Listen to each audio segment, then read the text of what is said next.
Son, believe of what Jesus had promised. Tuuhi ang gisaad sa Dios or gisaad ni Jesus. Believe of what Jesus had promised. Believing of what Jesus had promised is one of the keys in receiving the Holy Spirit or experiencing the Pentecost. Since it is the promise of Jesus, it shall come to pass. It's on. Lahi ang promise. Basta promise gani, tumanon din sa Ginoo. Amen? Basta promise. Kung kita mo promise, kung ikaw mo promise, usahay siguro mapalpak imong promise. Muna usahay, daga mga tao may nga, napalpak na itong promise niya, di na kumuha na niya, di kumutuwa na niya. Di ka bantay mo? Kapag magson, nayos na ka ginikanan, niya na siya promise niya anak, pag maunor ka anak, kauntat siya lipi. Kung niya karoon kayo na honor niya anak, wag maging sila kwarta. Ingon anak, sorry anak. Wag kita ka atong Jollibee. Ingon ka ma, kung matutog Jollibee. Naginapa mo ko ikapalit. I might have that Wednesday or Thursday. Palpak ang promise. Di ba? Nagkata ko sa mga promise. Nagkata mga promise. Pero ang atong mga promise, dili ko sa matuman. Pero ang promise sa Ginoo, mamatuman. Because the Bible says in Numbers 23 verse 19 that God is not a man that he should lie. Ang Ginoo din siya tao nga mamakak. Mutuman siya sa iyang isulti. Mutuman siya sa iyang isaad. Amen? Glory to God. Muna ison, tuuhi ang saad sa Diyos. Tuuhi ang saad sa Diyos. Sa diya mo to ka sa saad sa Diyos, mamatuman ka na sa iyong kinabuhi. Amen? Palagpagi ang Ginoo. Glory to God. Hallelujah. Hallelujah! Now, doon ay usa ka mama. Niya doon siya sa pastor. Isa pastor, kanang, nga naman ni pastor. Nga akong anak, pastor, ako ginigitudluan sa Ginoo, kanang imo diya Proverbs, nga, train up a child in the way should go, and when he is old, he will not depart from it. Ako nagitudlo ang maayo, pastor. Grabe na kong tudlo sa Bible. Ako yung ikuan siya, ipamemorize of verse. Nagitudloan ako nga, mag-ampo siya. O nga naman ni pastor. Nga siya nagdako na pastor. Naadik-adik man. Dili pa rin na tinuod na pastor gingo sa Bible. Ang tubag sa pastor man eh. Iyon ang pastor, sister, that is a Proverbs. That is not a promise. If that is a promise, it shall come to pass.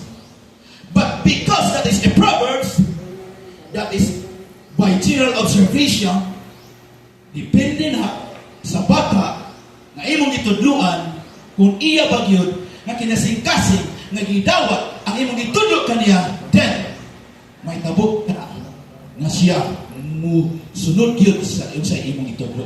Pero kung ayang kasing-kasing, wala niya sa imong itudlo, minit ko say, ay puglit ang siya nga bata. Sunod-sunod lang siya punuhay. Ibasin lang, nakaigisaan niya na, sige na, kung magka-memorize ka ng verse, basin di, taga-taga 100.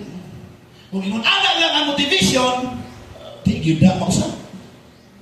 So, diferensya ang Proverbs o diferensya ang promise. Ang promise ka rin, pag-promise ka rin, tumanin nila sa Ginoo. Walay, wala na. Walay, unsay mga kun. Basta imo lang yung sundon ng saad sa Diyos. Imo lang yung dawato ng saad sa Diyos. Amen? Kisabay mo to, diri mo mubalik ang Diyos. That is a promise. That is a promise. Promise na mubalik ang Ginoo. Biya karon anda pa kang mubalik ang Ginoo. Amen? Promise na. Mubalik si Jesus. Mubalik si Jesus na wala to ikon na like a thief in the night. Sama sa kawatan sa tungang gabi or kawatan pa sa gabi. Nabay kawatan ng mutong na manangin iso. Nabay kawatan kanang pagbantay ha kay ngawat ko ni gabi. Wala na. So balik si Jesus nga wala nagpahibalo o walang mangandam ta kanunay. Amen. That is a promise. So karon, nag-promise siya, ingon siya sa mga disciples, ingon niya, nga, but you shall receive power when the Holy Spirit has come upon you, and you shall be witnesses to me in Jerusalem and Judea and Samaria and to the end of the earth. That is a promise. Promise. So mo ni mga kaisunan, tuod din nga promise, ang mga disciples nituo sila sa promise sa Ginoo. And then mo ni nga, dito sa Acts chapter 1, this all continued with one accord in prayer and supplication. Nagpadayon sila nga hiniusa, nga nagampo o nangaliyo po sa Ginoo. Amen! Padayon ba ka nagampo nangaliyo po sa Ginoo? Nga po nakasulang Espiritu ng Santo? Amen! Praise God!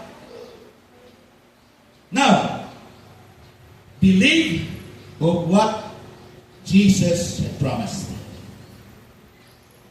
Kung wala pa nimo na dawati ang Pentecost, or wala pa ka-experience of Pentecost, or wala pa ka nakadawat sa baptism of the Holy Spirit, continue to believe of the promise of Jesus. Nga naman, sa diyang mo to kay Son, kini nga promise sa Ginoo mahitabo kay nga naman, kini nga promise actually na explain or na sulti na ni Joel. Ato masama sa Joel chapter 2. In Joel chapter 2, dugay na kayo ni nga panahon si Joel. No? Joel chapter 2, imong mabasa diri. Verse 28 to 29.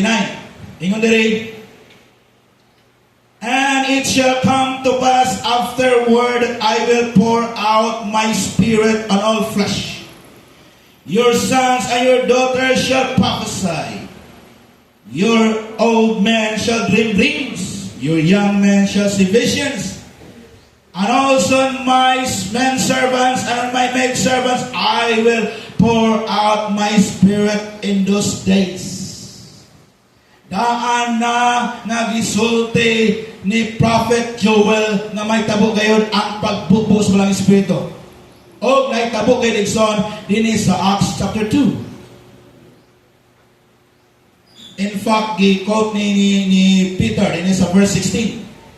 Okay, din sa verse 16, pero sa verse 18 of Acts chapter 2. But this is what was spoken by the prophet Joel.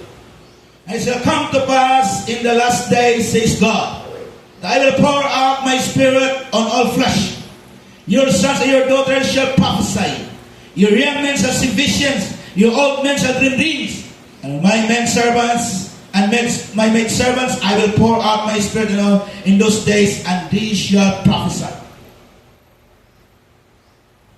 Hallelujah! Exon, gisulti na sa Old Testament panahon ni Joel. O natuman din sa Acts chapter 2. Meaning to say, unsay gisulti sa Dios, unsay gisaad sa Dios, iya yung gituman panahon sa Day of Pentecost. Muna iksaon, kung musaad ang Dios, iya ginambuhaton. Amen? Muna makabasa rin yung saad. Tignan ako sa saad sa Dios. Nga naman, iya ginambuhaton. Dili man karon, dili man unya, apan sa umaabot, nga mga adlaw, nga iyang itakda.